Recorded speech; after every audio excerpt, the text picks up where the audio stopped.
We have seen, unfortunately, examples of systemic racism within the RCMP, within many of our institutions. Tonight, Canada's Civilian Review Commission upholds a complaint of racism against the RCMP and the way some members treated the mother of a dead Cree man. We've been waiting for this justice for a long time. We have reaction to the Commission's findings from the family of Colten Boushie, gunned down and killed in 2016 by a Saskatchewan farmer. I think we've all really needed some good news coming out of the winter of the pandemic. And its traditional Inuit structure used for gatherings, nothing like it has been seen within recent memory.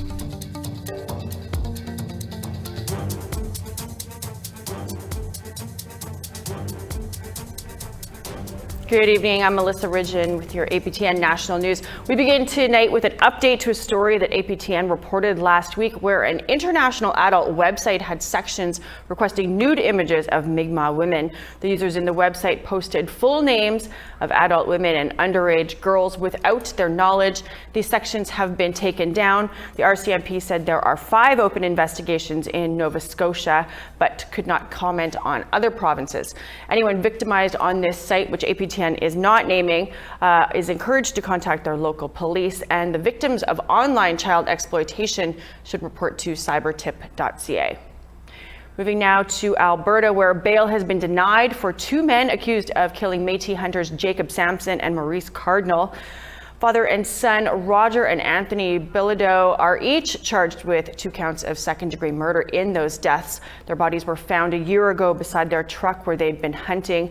A trial is set to begin for the 2 accused on May 25th. To Ontario now, the Pikangikum First Nation over the weekend kicked out the Ontario provincial police officers that are stationed in that community. They say because of years of unresolved allegations of misconduct by OPP officers. But the move had unintended consequences, and Indigenous Services Canada responded by pulling out all medical staff in the remote fly-in community. Jamie Pashagumskum explains. There is a history of tension between police and the community. In 2015, the OPP detachment building and a few police cars were damaged. This after community members protested the arrest of a suspected drunk driver. MPP Saul Namakwa is the critic for Indigenous and treaty relations. He says he supports the Chief and Council's decision. Time again now, I'm not surprised on the way Indigenous people across Canada are treated. It's not a shock anymore. Indigenous Services Minister Mark Miller called the allegations extremely distressing and said his department will be there to assist where needed. I do understand there will be an investigation as to the alleged actions on behalf of the OPP. My department and I, over the course of the weekend, perhaps had to take a series of decisions. The decision he's talking about was to order Pikangikum's medical personnel to leave the community, because without an OPP presence, their safety would be in question. Namakwa says this was unnecessary. Again, it's racism. It's even though the First Nations officers of the Ontario First Nations policing agreement, they were there. That's enough. And that's for them to pull out just because non-First Nation officers left. Again, that's racism. And I think we need to bring back the officers, the nurses as soon as possible. Miller said his department supported the nurses' decision to pull out of the community. But Pikangikum is a remote community only accessible by air, and being without nurses leaves them very vulnerable. It'll require some creative thinking, whether ultimately it's bolstered First Nations policing in the community that can ensure the health and safety, so that the healthcare personnel can be there on a 24/7 basis. Indigenous Services said permanent medical staff will be in the community soon. For now, they're being flown in and flown out the same day. In the meantime, Miller said the investigation is being done by the OPP's Special Investigations Unit. Pikangikum's Band Council were in closed meetings today and unavailable for comment. Jamie Pashagumskum, APTN National News, Ottawa. Thanks, Jamie. A First Nation in the Yukon has filed a judicial review against the territorial government after it approved a mining operation in a sensitive part of the First Nations traditional territory. Last month, the Yukon government authorized Metallic Minerals Corporation to conduct exploration in the Choyukdun First Nations Beaver watershed. Nacho Nyakten says it repeatedly asked the Yukon government to consult directly with its citizens to understand concerns. They claim that the government refused to consult with them, and they claim that they were told that any consultation actually would be, quote, unfeasible. This is one of the few parts of the territory which is really still in a pristine state. And it's important to the First Nation that, to the greatest extent possible, they be the ones making decisions about how to protect this area and where and how to allow development to go forward in this area. And that was denied to them in this case. Nacho Nyakten's lawyer says the First Nation has also filed a case management conference with the Yukon Supreme Court, the Yukon government, and the mining company so that they can all talk about the issue at hand. Well, we have to take a break, but when we come back, major development in the Colten Boushie case, and we address all of the masks that are destined to landfills because of the COVID-19 pandemic. That's when we all come back.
Welcome back. Throughout the COVID-19 pandemic, mask wearing is one of the ways health officials say that we can lessen the spread of the virus. However, disposing of the masks has become an environmental issue. APTN's Tina House has this story of a BC-based company hoping to create a solution. Everywhere you look, everyone is wearing a mask. Some are made of cotton and can be washed, but others, like these medical masks, which are single-use and made of plastic, are winding up being thrown on the ground, and in some cases, even ending up in our waterways and oceans. Karen Ridgen says that the improper disposal of masks and gloves is turning into an environmental catastrophe. The gloves can look like food to some marine animals, and so there's a danger if they swallow that it's going to block their intestine, and then of course they starve to death. It's not okay to throw anything out. How should it be okay to throw out a mask, personal protective equipment that is meant to protect you against viruses? Why would you put that on the ground? No one else is going to want to pick it up in case it's contaminated. It's just a travesty. It's estimated that 1.5 billion used masks will end up in the ocean this year. Now, one company in Burnaby, BC has a solution. Mikhail Moore is the president of Vidicor Industries. The company was started in May of 2020 to fill the need of supplying Canadian-made high-grade personal protection equipment, like these N95 and N99 respirators, along with the medical masks that they make at their manufacturing facility. Over here you can see our N99 assembly lines, and so this is our newest respirator. This is the one that achieves over 99% filtration, and it's geared specifically for healthcare workers across Canada. And we've made this respirator fit as many faces as possible and really form a really tight seal and provide a really high level of protection. Now, the company saw another need, a need to create a recycling program. So he partnered along with McMaster's University and the University of British Columbia to develop these recycling bins. For now, they are located in some urgent care centers and long-term care facilities in Metro Vancouver. The procedure for recycling it was not very complicated in the fact that the masks are mostly made up of polypropylene plastic, which is already readily recyclable. The recycled masks are turned into plastic pellets, which can be reused in construction. Vidicor hopes to expand that recycling program across Canada. Tina House, APTN National News, West Vancouver. Well, another province is faced with a harsh reality about racism in its medical system. 72% of First Nations people polled in Manitoba said they experienced racist treatment firsthand when accessing care, while 80% have witnessed it happen to loved ones. That's according to a new survey by the Southern Chiefs organization, which suggests a pattern of discrimination, neglect, and even abuse. SCO Grant Chief Jerry Daniels says the findings are appalling. He joins us now. Grand Chief, our viewers might not be surprised that so many people are saying that they've experienced or witnessed racism in the healthcare system here in Manitoba. What in this survey stood out to you? I think the incidence of people saying that they've experienced racism, also the incidents in which people say they've saw racism, and also the very high number of people who believe that there is racism within the health system reflects, I think, some real lived experience that we need to consider when shaping the future of healthcare in this province. Something that stood out for me, somebody is quoted as saying, it's assumed when I go to seek medical attention that I'm a drug user. So I always start my appointments with, I don't want opiates or painkillers, or I'm not seeking painkillers. This works to a certain extent. But I don't know, what if some point I have pain and I'm seeking care? I read something like that. That's not something that non-Indigenous looking people have to deal with. And it's widespread here in Manitoba. Is it concerning to you that more than half of the people in this survey said that they would avoid seeking medical care because of the racism that they face in the healthcare system? It's a failure of our health, providers to make it so that, people feel like they want to have their health situation checked by a professional. They shouldn't feel like, if they go to a health provider that, they're going to in some way be harmed. And whether that's real or perceived, it really doesn't matter, because that's the current state of affairs, and we need to change that. You've taken these findings. Have you taken them to the feds or to the province, and what's been discussed if that's been the case? I think the province and the federal government are quite aware of the findings. It's a public report. It's add to a growing base of knowledge. Several reports prior have gone out with respect to health delivery, including the FINISM report, which looked at different regions throughout the province. It's adding to a growing, base of knowledge that strengthens, I think, the argument that there needs to be changes in the healthcare system. And, in other regions throughout the country, First Nations are in control of their healthcare system. And in fact, when First Nations are in control, I think we're starting to see better outcomes because we're very focused on the patient experience. I think people have confidence in that their people, their leaders, and their own health system will look after them. And I think that is the way forward. Shifting gears a little bit, you guys have another survey out right now asking about racism in policing. Are you seeing anything from that survey yet, or what do you expect to see? I think the findings there are very preliminary for me to comment, specifically around, what the feedback is getting. But I can tell you that I wouldn't be surprised if much of the findings are very similar. And it's a growing part of what many people are quite aware of, and that is that the colonial system and the values embedded within the system are not favorable for First Nations people. And that is why, we continue to see the kind of health outcomes and the kind of incarceration rates that we're seeing. Well, thanks for taking the time to join us today to talk about this survey, and we look forward to the results of the one on policing. Thank you. The Civilian Review and Complaints Commission, which is the watchdog for the RCMP, has found that during the investigation into the 2016 shooting death of Colten Boushie, the force racially discriminated against the 22-year-old man's mother and fueled public perception using the media to suggest Boushie deserved to die. APTN's Priscilla Wolf has that story. The Civilian Review Complaints Commission report found that the RCMP treated Colten Boushie's mother, Debbie Baptiste, so insensitively when they notified her of her son's death that it amounted in discrimination.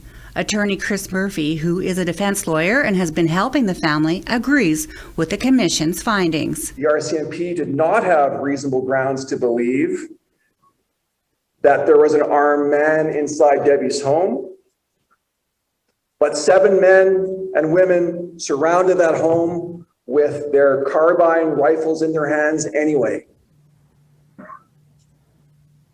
Debbie came onto the porch where an RCMP member told her about Colten's death.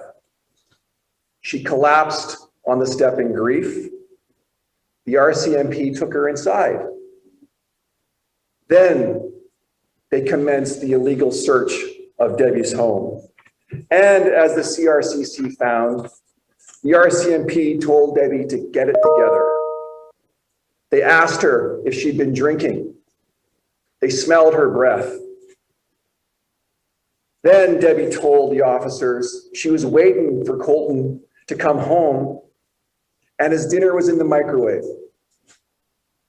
The police didn't believe that, so they searched the microwave too. The RCMP did their own investigation into the way police handled Boushie's death and found no wrongdoing. The watchdog's investigation, however, shows Debbie Baptiste was indeed mistreated. Colten Boushie's mother, Debbie Baptiste, told the media today, I did not deserve to be treated the way I was treated. And the RCMP to clear themselves on no wrongdoings shows the injustice that continues and where that needs to change. The family's lawyer, Eleanor Sunchild, says she's happy the truth about RCMP handling of the case came to light. We are pleased with that finding of discrimination by the CRCC, but systemic racism underlies this entire case. It's the family's position that systemic racism has plagued this case since day one. APTN National Chief Perry Bellegarde says this independent review clearly proves systemic racism exists here in Canada. This is a big day, but a hard day as well. But in the sense that we all continually seek justice for our families right across Canada. And we know the discrimination and racism we face, not only in the justice policing system, there's so much evidence in the healthcare system, in the education system. Right throughout, there is racism and discrimination towards First Nations people. Baptiste says she hopes other families don't ever have to experience the treatment that she received. Felt like I was forever fighting a battle that could never be won. This is the time that we step up now and we tell you the injustice and the racism in the courtroom, the discrimination needs to stop. Things need to change. Priscilla Wolf, APTN National News, Saskatoon. Prime Minister Justin Trudeau responded to the report saying Canada needs to do better to end systemic racism. The way they were treated was unacceptable. We have seen, unfortunately, examples of systemic racism within the RCMP, within many of our institutions, and we need to do better. And I will be tasking Minister Blair and, through him, Commissioner Lucky, to make sure that things move forward in a better way and that there is proper thought given to how best to respond to Colten Boushie's family. We need to take another break, but when we come back, the biggest igloo you've likely ever seen. We spent this morning from 8 o'clock till 11, and we were able to put on the last piece, and we were overjoyed.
Welcome back. It's time now for our photo of the day.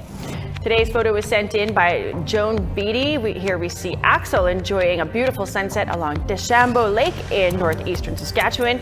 That picture was sent in just 5 days ago, and we wonder how much of that snow might still be kicking around there.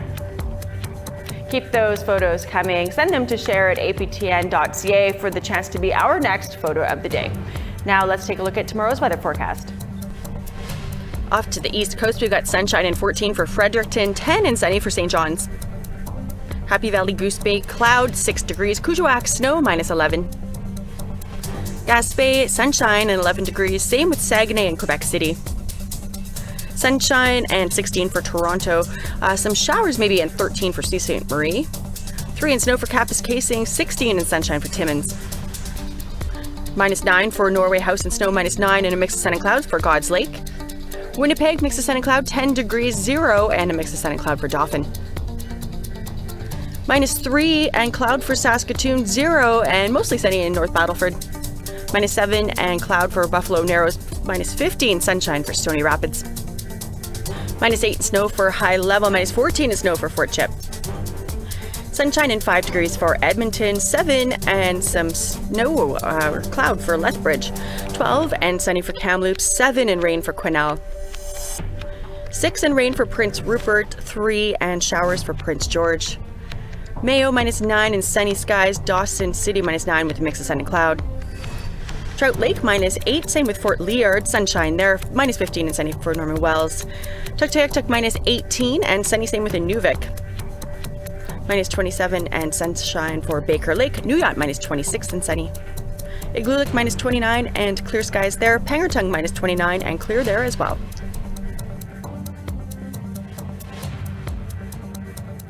Well, most Canadians know what an igloo is, the Inuit snow house, but what happens when you want to have neighbors over?